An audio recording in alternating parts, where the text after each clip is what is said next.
જય શ્રી કૃષ્ણ મિત્રો, અમારી ચેનલ નિસ્વાર્થ કહાનીમાં આપનું સ્વાગત છે।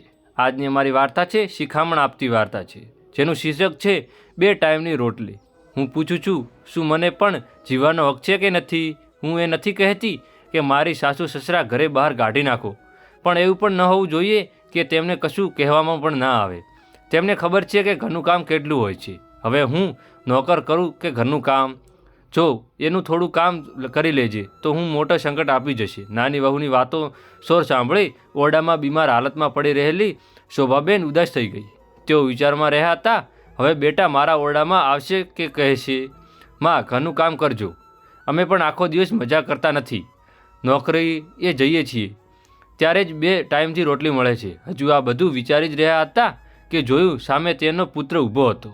તેને સારી રીતે સમજાવીને સાસુ સસરા પાસે એને મોકલવામાં આવ્યો હતો કે જાણે કોઈ સૈનિક યુદ્ધ ક્ષેત્રમાં મોકલવામાં આવ્યો હોય। બસ પછી શું, શરૂ કરી દીધું પોતાનું રાગ। શોભાબેન બોલ્યા, બેટા તને ખબર છે ને મારા ઘૂંટણ પહેલાંથી જ કામ બંધ કરી ચૂક્યા છે। 2 દિવસની તાવથી પડી છું, મારી હિંમત તો ઊભા રહેવાની પણ નથી। વૃદ્ધ હાડકાં છે, ક્યાર તો બધા કામ બંધ કરી દેજે તો પણ ચલ્લાપાટ કરીશ। હું અને મારા બાપુજી ભેગા મળીને પોતાનું ભોજન બનાવી લઈશું છીએ। ગઈકાલે તો નાસ્તો પણ અમારે બાપુજીને બનાવવો પડ્યો હતો, બેટા બોલ્યો। તો માં બાકીનું કામ પણ બાપુજી પાસે કરાવી લેતા હોય તો? આ કહીને નાનો બેટો વિનય નોકરી માટે નીકળી ગયો। તેની સાથે જ તેની પત્ની સરિતા પણ શોભાબેન વિચારવામાં લાગ્યા, જ્યારે પોતાનું શરીર સાથે ન દે ત્યારે કોઈ સગા સાથ નથી દેતા આપતા, ભલે પોતાનો પુત્ર કેમ ન હોય। 4 સુધી હું દોડધામ કરતી ઘરનું કામ કરતી હતી, ત્યાં સુધી વહુ માં જીમાં કહીને મારા આગળ પાછળ દોડતી હતી અને હસતી બોલતી હતી। થોડા દિવસ બીમારીએ મને સમજાવી દીધું કે આ ઘરમાં મારી કેટલી ઇજ્જત છે। આનંદભાઈ બોલ્યા, એક વાત તો છે શ્રીમતી, જ્યાં સુધી મોટો બેટો અને વહુ આપણા સાથે હતા એમણે ક્યાંય આપણા કોઈ સમાજ થવા દીધો નહીં, ભલે તેમને કેટલુંય ખરાબ લાગતું હોય, પણ દિલથી એ બંને બહુ સારા હતા।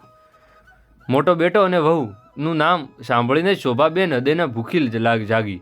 કેટલાય મીઠા અને કડવા સમજનાઓ તેમણે હૃદયમાં તરંગો ઉઠવા લાગ્યા। હજુ 4 વર્ષ થયા હતા મોટી વહુ સંધ્યાને આ ઘરમાં આવ્યાને। એના નયન કક્ષ આકર્ષણ હતા, તે સાંગળી રંગની હતી, તે દરેક ઘરના કામ કુશળ કરતી હતી। જે કામ કરતી તે શોભા અને તે બંનેને કંઈક ને કંઈક ઓછું લાગે જ। ત્યાં પણ સંધ્યા હંમેશા હસીને માફી માંગી લેતી। ગરીબ ઘરની દીકરી હતી, તેથી દાન દહેજ પણ ઘણું ઓછું આવ્યું હતું। ભણેલી ગણેલી પણ થોડી ઓછી હતી, કદાચ એટલા માટે જ શોભાબેનને આંખોમાં ખટકતી હતી। તે હસતા રમતા પરિવારની બરબાદીની કહાની નાની નણદ રેખા અને દેવરાણી સંધ્યા સંપૂર્ણ સમાજ કરતી હતી, પણ તેના છતાં એ લોકો તેને કદી સન્માન આપતા નહીં। બધા એને હૃદય જેવી લાગતી હતી, પરંતુ તેનો પતિ પ્રકાશ એને સંપૂર્ણ માન આપતો અને પ્રેમ કરતો હતો, એટલે સંધ્યાને કોઈ ફરિયાદ ન હતી। થોડી જ વાર પછી નણદ રેખાનું સારું ઘર જોયા રિશ્તો પક્કો થઈ ગયો હતો। લગ્ન સમયે મોટો દીકરો અને મોટી વહુ દોડધામ કરીને બધાને કામ કર્યા અને લગ્ન સારા રીતે પાર પાડ્યા હતા। થોડા સમયમાં નાની દીકરી વિનયનું પણ લગ્ન કરાવી દેવામાં આવ્યા હતા। જ્યારે નાની વહુ ઘર આવી ત્યારે બધાએ ઉજવણી કરી। ઉજવણી થઈ જ હતી, તેના માતા પિતા દાન દહેજ બધું ઘર ભરી હતું, સાથે તે ભણેલી ગણેલી પણ હતી, સુંદર હતી, ગોરો રંગ, આકર્ષણ નયન કક્ષ। શોભાબેન પોતાની નાની વહુને ફિદા થઈ ગયા હતા।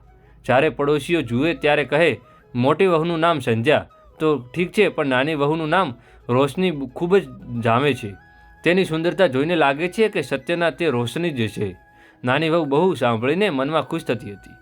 તેના સાસુની ખુશીઓને કોઈ પાર ન હતો, પણ હવે મોટી વહુને પણ અવગણના લાગ્યા। નાની નાની વાતોમાં તેને ત્રાસ આપતા અને હવે પણ ઘરનું બધું કામ મોટી વહુને જ કરવું પડતું હતું। કારણ આપતી કે નાની વહુ મોટા ઘરમાંથી આવી છે એટલે વધારે કામ તો નહીં જ કરે। હવે નાની વહુ પણ પોતાની જેઠાણીને ફરિયાદ કરવા લાગી હતી। તેણે સાસુના મનમાં આ શંકા પેદા કરી કે ભાભી પોતાના માયકા પૈસા મોકલે છે અને પતિ વિનય સાથે મળીને આપણા ઉપર રોજ જમાવવાનો પ્રયાસ કરે છે। શોભાબેન નાની વહુની વાતમાં આવીને ગુસ્સે થઈ ગયા। એક દિવસ જ્યારે મોટી વહુ પોતાના વિરુદ્ધ ષડયંત્ર જોયું તો તેના ધીરજ તૂટી ગયો અને તેણે પોતાના પતિ પ્રકાશને બધી વાત જણાવી। સામાન્ય રીતે પ્રકાશ કોઈ પણ બાબતને હસ્તક્ષેપ કરતો ન હતો, પણ હવે તે ચૂપ રહી શક્યો નહીં। એ ગુસ્સે બોલ્યો, માં સંધ્યા દિવસ રાત તમારી સેવા કરે છે, ઘરનું બધું કામ કરે છે, તેના બદલે તમે એના પર આ આરોપ લગાવી રહ્યા છો કે જે તે માયકે પૈસા મોકલે છે. એવું કરવાનું તો દૂર, એ વિચારવાનું પણ શક્ય નથી. આ સાંભળીને શોભાબેન ભડકી ઉઠ્યા. આજે આવીને પત્ની તરફી કરે છે અને એમને આંખો દેખાડે છે. નાલાયક, કાઢી નાખ તમારા ઘરમાંથી, અહીં કોઈ જરૂર નથી તારી. છેવટે મોટો દીકરો અને મોટી વહુને બગાડતા આરોપમાં ઘરમાંથી કાઢી મૂકવામાં આવ્યા હતા. બાપુજીએ તેમને સંપત્તિમાંથી પણ બહાર નીકાળી દીધા હતા અને ઘર, દુકાન, નાના દીકરા વિનય નામે કરી દીધા હતા. અહીંથી શરૂ થઈ હસતા રમતા પરિવારની બરબાદીની કહાની. ઘરમાં માત્ર વિનય અને તેની પત્ની જ રાજ હતો. માતા પિતા તો તેમના હુકમ ગુલામ બની ગયા હતા. વિનય તો બાળપણથી જ બગડેલો જ હતો અને હવે તેનો જુગારનો શોખ પણ બની ગયો હતો. જે દુકાન તેણે મોટા ભાઈને પાસેથી ઝડપી પાડી કરી હતી તે પણ તેણે જુગારમાં હારી નાખી હતી. હવે ઘર અને પરિવાર, આવકનો એકમાત્ર સ્ત્રોત પણ ખતમ થઈ ગયો હતો. આર્થિક મુશ્કેલીઓ સામનો કરવો વિનય અને તેની પત્ની નોકરી કરી શરૂ કરી હતી. એક દિવસ આનંદભાઈ પોતાની પત્ની સાથે વાત કરતા બોલ્યા, શું થયું શ્રીમતીજી, ક્યાં ખોવાઈ ગઈ? તમારી આંખોમાં આંસુ કેમ છે? શોભાબેન દુઃખી થઈને બોલ્યા, સંધ્યા વહુની યાદ આવી ગઈ. ગરીબવાળા બહુ સારી હતી, પણ આપણે તેના સાથે જે કર્યું એ માટે ભગવાન અમને ક્યારેય માફ નહીં કરે. એ સજા આપણે ભોગવી રહ્યા છીએ. આનંદભાઈ બોલ્યા, છોડો, નાની વહુ કપડાં ધોવા માટે કહીને ગઈ છે. તમારી તબિયત કરવા બરાબર નથી તો હું ધોઈ દઈશ. આ કહીને તેઓ બાથરૂમમાં ગયા. હજુ અંદર ગયા જ હતા કે બાથરૂમમાંથી જોરદાર અવાજ આવ્યો અને આનંદભાઈ બૂમ પાડતા બોલ્યા. શોભાબેનનું કાળજું ધબકવા લાગ્યું. તેઓ ધીમે ધીમે ચાલીને બાથરૂમ સુધી પહોંચી ગયા. એમણે જોયું તો આનંદભાઈ જમીન પર પડ્યા હતા અને ઉઠી શકતા તેમ ન હતા. સંસ્કારોની જીતી મોટી મુશ્કેલીઓ શોભાબાઈને એક રીતે આનંદજી સહારો આપી ઉઠાવતા મદદ કરી અને રૂમમાં સુધી લઈ ગયા. આનંદજી કમરથી દુખાવાને કહારાતા હતા. શોભાબાઈ તેમને મલમ લગાવી લાગ્યા, પરંતુ તેમની આંખોમાંથી આંસુની ધારા થમવાનું નામ નહોતી લેતી. સવારથી બંનેનું કશું ગાધું પીધું પણ ન હતું અને બીમારના કારણે શોભાબાઈ ખાણું બનાવવાના અસક્ષમ હતા. ઘરમાં થોડા ફળ રાખેલા હતા જેને કાપીને તે લાવ્યા અને એક રીતે પેટ ભર્યું. થોડીવાર પછી પણ જ્યારે દુખાવો ઓછો ન થયો તો શોભાબાઈને વિનયને ફોન કર્યો. બેટા, તારા બાપુજી બાથરૂમમાં ફળસી ગયા છે, પરંતુ આવા ડૉક્ટર પાસે લઈ જવું પડશે. અરે માં, મારી પાસે હમણાં બિલકુલ સમય નથી. સાંજે પણ અત્યંત મીટિંગ છે. રાત્રે આવીશ કહીને વિનયે ફોન કાપી દીધો. સાંજે જ્યારે નાની વહુ આવી તો કપડાં ઢગલો જોઈને ગુસ્સે થઈ ગઈ હતી. માજી, 2 દિવસથી કપડાં ધોયા નથી, એટલું પણ કરી શકતા નથી? તમે લોકો આ કપડાંના મશીનમાં નાખી શકતા નહોતા? હું તારા બાપુજીને કપડાં ધોવા જઈ રહ્યા હતા કે બાથરૂમમાં ફળસી ગયા અને હાલત ખરાબ થઈ ગઈ હતી.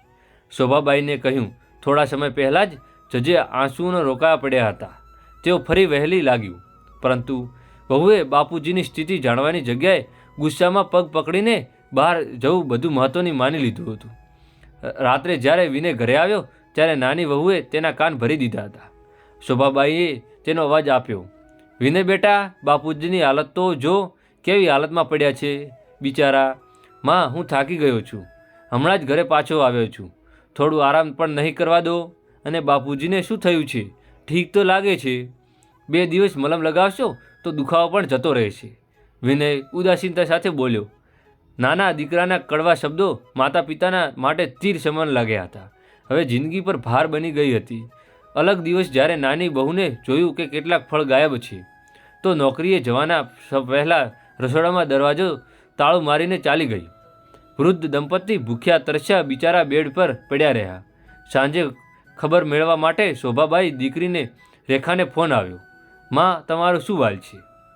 બાપુજી કેમ છે? દીકરીનો અવાજ સાંભળતા જ શોભાબાઈ પોતાનું દુઃખ છુપાવી શક્યા નહીં અને આખી હકીકત કહી દીધી હતી. માતાના દુઃખ ભર્યો અવાજ સાંભળીને રેખાનું હૃદય ફફડી ઉઠ્યું હતું. તે સમજી ના શકી કે શું કરવું. બીજા દિવસે તેણે મોટા ભાઈ પ્રકાશને ફોન કર્યો. ઉત્તર મળ્યા પછી પ્રકાશ ચોંકી ગયો. ફોન ઉંચકતા જ તે રેખા રડી પડી અને એક શ્વાસમાં માતા પિતાને થઈ રહેલી અત્યાચાર વાત કરી નાખી.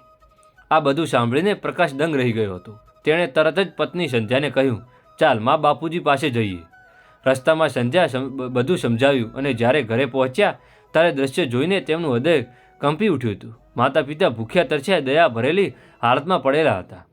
વર્ષો પછી દીકરા પ્રકાશને અને મોટી વહુને જોઈને માતા પિતાની આંખોમાંથી આંસુ વહી રહ્યા ગયા. પ્રકાશ, મોટી વહુ, તમે અહીં? જી જુઓ, તમારા બાળકો આવી ગયા છીએ. શોભાબાઈએ આંસુ મોલા બોલ્યા, માં, બાપુજી, તમે તટસ્થ બની કેટલા દુઃખો સહન કર્યા છે, પરંતુ અમને એક ફોન પણ કર્યો ન શક્યા. શું હજી અમને નારાજ છો? કહેતા પ્રકાશ રડી પડ્યો. બેટા, એમ જ તારી સાથે કર્યું તે માટે અમારો ઘણો પછતાવો થાય છે. આ વાતો અમારા કરતૂતોની સજા છે જે ભગવાન અમને આપી રહ્યો છે. બાપુજી બોલ્યા. શોભાબાઈ ગિફ્ટ મોટી વહુને ચહેરા પર જોઈ શકે નહીં. ચાલો બાપુજી, પહેલું તમારે હોસ્પિટલ જઈએ અને પછી આ બધું અમારા ઘરે રહીશું. પ્રકાશના પ્રેમ ભર્યા સ્વરે કહ્યું. સંસ્કારોની જીત. પ્રકાશ અને સંધ્યા તેમના માતા પિતાને તેમના ઘરે લઈ જાય છે, જ્યાં તેઓ આરામથી રહી શકે. જુઓ માજી, આ તમારું સપનાનું ઘર. પ્રકાશે કહ્યું. માં, બાપુજી, તમને ભૂખ લાગી હશે, હું તમારા માટે ભોજન બનાવી લાવું છું. અમે કહી મોટી વહુ સંધ્યા રસોડામાં ચાલી ગઈ અને ઝડપથી ભોજન બનાવવા લાગી. થોડી જ વારમાં તેણે સ્વાદિષ્ટ ભોજન તૈયાર કરી માતાજી અને પિતાજીને સમક્ષ પીરસી દીધું હતું. આમ થોડી જ વારમાં માતાજી અને પિતાજી તેમણે કેટલાય દિવસો બાદ સારો ખોરાક જોવા મળ્યો અને ખાધો હતો. ભોજન જોયા પછી સાથે જ તેમની આંખોમાં આશ્ચર્ય આવી ગયા હતા. આવી દયામણી સ્થિતિ જોઈ મોટી વહુ પણ પોતાની આંસુ રોકી શકી નહીં. પણ એમના મનમાં તે ખુશી હતી કે તેને પોતાની સાસુ સસરાની સેવા કરવાનો અવસર મળ્યો હતો. આજે મોટી વહુએ પોતાના આંતરિક સુંદરતા અને સેવાભાવ દ્વારા પોતાના સાસુ સસરાને હૃદય જીતી લીધું હતું. પિતાજીએ પણ પોતાની ભૂલ સુધારી ફરી એકવાર વસિયત બનાવવાનો નિર્ણય કર્યો હતો. દુકાનનો નાનો દીકરો જુગાર હારી લીધો હતો, પણ હવે તેમણે ઘર મોટા દીકરાને નામે કરી નાખ્યું અને હવે નાના દીકરાને વહુ ઘર ખાલી કરવાનો આજ્ઞા આપી. મોટી વહુએ તેના ત્યાગ, મહેનત અને સ્નન પોતાના સાસુ સસરાના હૃદય સ્થાન મેળવી લીધું હતું. આજે સાબિત થઈ ગયું કે રૂપ કરતાં સ્વભાવ પણ બહુ મહત્વપૂર્ણ હોય છે. આ કથાની આપણે શીખીએ છીએ કે ક્યારે પણ કોઈને રૂપને જોઈને પણ તેનો સ્વભાવને જોવું જોઈએ, કારણ કે રૂપ ભગવાનની દેન છે, પરંતુ સ્વભાવ વ્યક્તિની પોતાની ઓળખ હોય છે. તમને આ વાર્તા કેવી લાગી છે? લાઇક કરી કોમેન્ટ કરવાનું ભૂલશો નહીં અને અમારી ચેનલને સબસ્ક્રાઈબ કરવાનું ભૂલશો નહીં. ફરી મળશું નવી કહાની સાથે. ખૂબ ખૂબ ધન્યવાદ, ખૂબ ખૂબ આભાર. કોમેન્ટ બોક્સમાં જય શ્રી રામ લખવાનું ભૂલતા નહીં. જય શ્રી રામ, જય શ્રી રામ.